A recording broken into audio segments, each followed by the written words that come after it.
তাদের পরিপূর্ণ ঈমান নেই। আপনি বেহায়া মানুষ সালাত আদায় না করে বলছেন ঈমান ঠিক আছে, মানে কেমন কথা বলতে চাইছেন? জি না, অসম্ভব। যারা সালাত আদায় করে তাদের ঈমান নেই। পর্দা করে না তাতে গিয়েছে ঈমান ঠিক আছে, এই কথাটাই মুরব্বী সাহেবের মতো। মুরব্বী সাহেব চায়ের দোকানে দিন রাত আড্ডা মারে। মুরব্বী সাহেব চায়ের দোকানে দিন রাত আড্ডা মারে, দিন রাত টিভির সামনে বসে থাকে। আশ্চর্য লাগে। যখন ওই রাস্তা দিয়ে আসলাম, ছোট্ট একটা দোকান, হয়তোবা তার দোকানে 1 থেকে 1,500 টাকার মাল আছে, তবু হবে কিনা বলতে পারি না। এত ছোট দোকানেও টিভি চলছে। দেখেন না রাস্তায় টিভি চলে। এই জন্য আপনাকে কোনো একদিন আলোচনাতে বলেছিলাম, চায়ের দোকান হচ্ছে জেনার আড্ডাখানা। চায়ের দোকান হচ্ছে একটা জেনার আড্ডাখানা। বহুদিন আগের আলোচনাতে একবার বলেছিলাম চায়ের দোকান হচ্ছে গীবতের আড্ডাখানা। এখন বাক্য পরিবর্তন করে বলতে হবে চায়ের দোকান একটা জেনার আড্ডাখানা। আব্দুল করিম ভাই, জেনার আড্ডাখানা মানে ওখানে কি জেনা হয়? ওখানে কি জেনা চলে? জি। আপনি পুরুষ মানুষ চায়ের দোকানে বসে টিভি দেখেন, ওই ল্যাংটা লুচ্চা মেয়েদেরকে দেখেন টিভিতে, আপনার জেনার পাপ হয় না? আমি উলঙ্গ মেয়েদেরকে, ওই বেশ্যালয়ের পতিতালয়ের মেয়েদেরকে দেখেন, আপনার হায়া হয় না? আপনি কিভাবে বলতে পারেন ঈমান ঠিক আছে? আপনার সালাত নেই, আপনার সিয়াম নেই, আপনার যাকাত নেই, আপনার দান খায়রাত কিছু নেই, তবুও যখন আপনাকে বলা হচ্ছে মুরব্বী সাহেব চলুন না মসজিদে সালাত আদায় করে আসি, তখন মুরব্বী সাহেব এক বাক্যে উত্তরে বলছে, আরে নামাজ পড়ি না তাতে কি আছে, ঈমান ঠিক আছে। হ্যাঁ, কথা মিলছে কি? নামাজ পড়ি না তাতে কি আছে, ঈমান ঠিক আছে। তো এই কথাটা মহিলাদের মতো হলো। মহিলাদেরকে যখন বলা হচ্ছে পর্দা পর্দা করেন না কেন, তখন তারা বলছে পর্দা করি না তাতে কি আছে, ঈমান ঠিক আছে। এবার কি করবেন ব্যাখ্যা আপনি? এই কথা কি দিয়ে বুঝাবেন তাদেরকে? আরে বেহায়া নারী, পর্দা করে ঈমানকে ঠিক রাখতে হয়। পুরুষ মানুষ আপনি, আপনাকে বলি সালাত আদায় করে ঈমানকে ঠিক রাখতে হয়। যারা 5 ওয়াক্ত সালাত আদায় করে, যারা 5 ওয়াক্ত সালাত আদায় বর্তমান করছে, তাদের পরিপূর্ণ ঈমান নেই। আর আপনার সালাত আদায় না করে পরিপূর্ণ ঈমান আছে আপনি বলতে চাইছেন?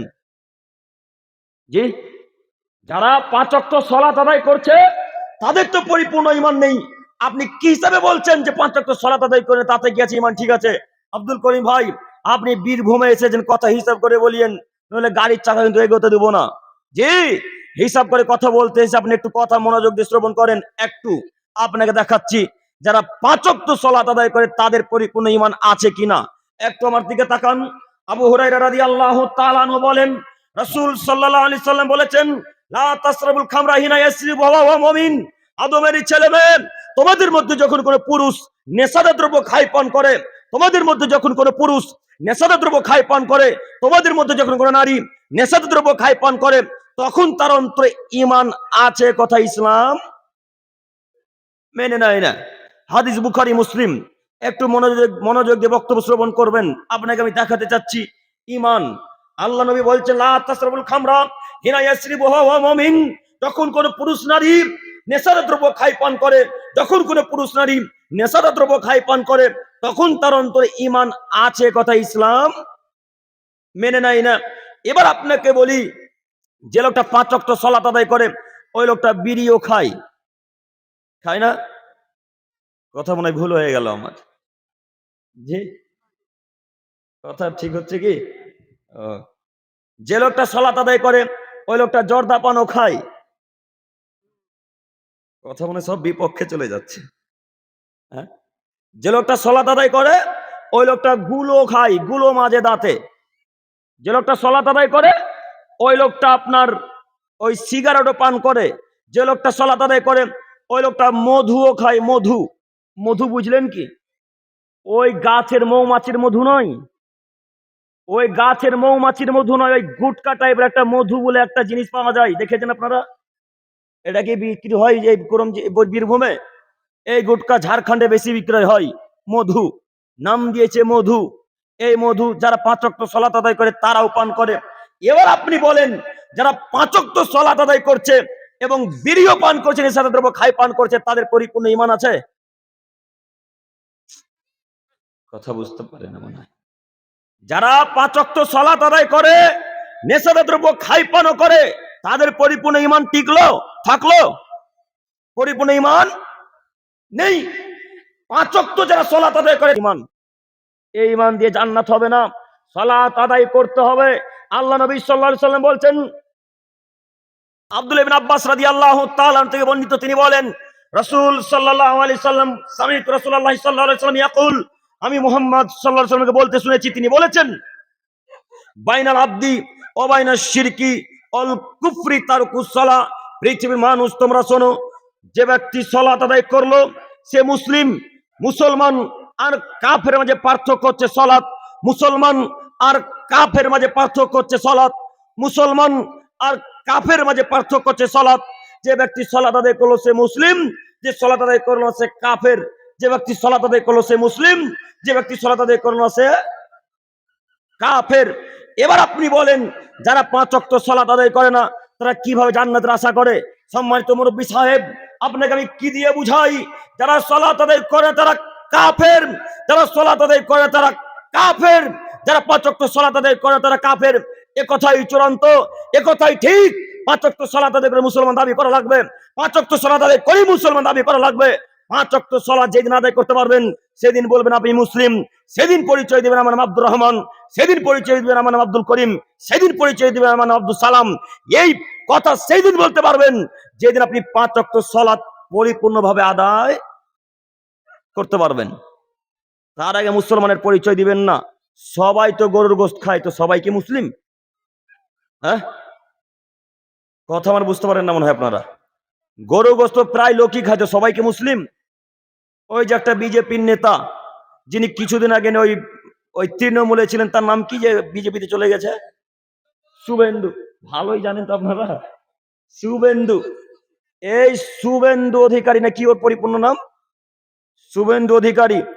এই লোকটা প্রকাশ্যে গরুর বিরোধিতা করে। এই লোকটা গরুর বিরোধিতা প্রকাশ্যে করে, আবার বাড়িতে গিয়ে নিজেই গরুর গোশত খায়। দেখেননি? তার নিজের বন্ধু ইউটিউব ফেসবুক এসে বলেছে, দেখেননি? তার বাড়িতে নাকি 2 প্যাকেট গোশত বেঁধে নিয়ে গেছে গরুর খাওয়ার জন্য। বলেন, এই লোকটা গরুর বিরোধিতা করে, লোকটা গরুর গোশত খায়, তো সে কি মুসলিম? হ্যাঁ, সে তো কাফের, হিন্দু, সে যেই ধর্মের হোক না কেন সে কাফের। এবার আপনাকে বলি, আপনিও গরুর গোশত খান, তিনিও গরুর গোশত খান, তো তার মাঝে আপনার মাঝে পার্থক্য কি বলেন তো দেখি? সালাত। আপনার মাঝে তার মাঝে পার্থক্য কি? সালাত, নামাজ। যখন আপনি নামাজ পড়বেন তখন ওর মাঝে আর আপনার মাঝে পার্থক্য কেটে গেল। আপনার কাফের এখন, হিন্দু এখন নন। আপনাকে এখন আল্লাহ নবী বলছেন এই লোকটা মুসলিম।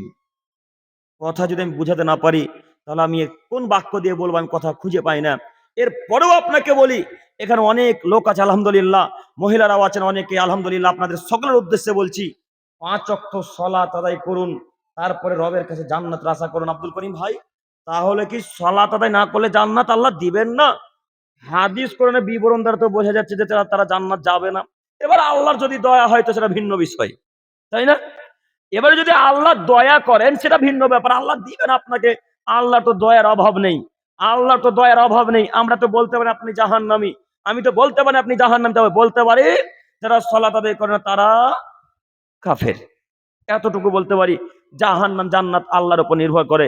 এরপরেও আপনাকে আমি যে বাক্য বলতে চাচ্ছিলাম সেটা হচ্ছে এই, যে আপনি যদি নিজেকে মুসলিম দাবি করেন তাহলে আপনাকে যে কোনো মূল্যে সালাত আদায় করতে হবে।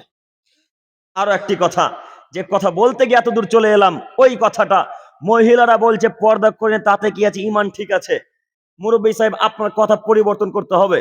মুরব্বী সাহেব, চায়ের দোকানে বসা বন্ধ করতে হবে। আরো একটা কথা, চায়ের দোকানে সকাল ফজরের সালাত আদায় করে গিয়ে যারা বসে তারা প্রায় সবাই গীবতের সাথে লিপ্ত হয়। গীবত বুঝলেন? গীবত কথাটা বুঝলেন কি? পরনিন্দা, পরচর্চা করা। মানে আব্দুল করিমের কথা আব্দুর রহমানকে গিয়ে বললেন, ইমাম সাহেবের কথা অন্য লোককে গিয়ে লাগালেন, মোরলের কথা অন্য লোককে গিয়ে বললেন, আমাদের এই ধান ঘরার মোরলটাই একদম ভালো লয় রে। এইভাবে অন্য লোকের কাছে গিয়ে দুর্নাম করলেন। এটাকে গীবত বলে, এটাকে পরনিন্দা, পরচর্চা বলে। আচ্ছা মুরব্বী সাহেব, আপনি ওই চায়ের দোকানে গীবত করা শুরু করলেন কেন? আপনি কি চান যে আপনি আপনার মৃত ভাইয়ের গোশত খাবেন? এখানে একজন হাত তোলেন যে মৃত ভাইয়ের গোশত খেতে পছন্দ করেন। কেউ তুলবেন না? না, কেউ তুলবেন না।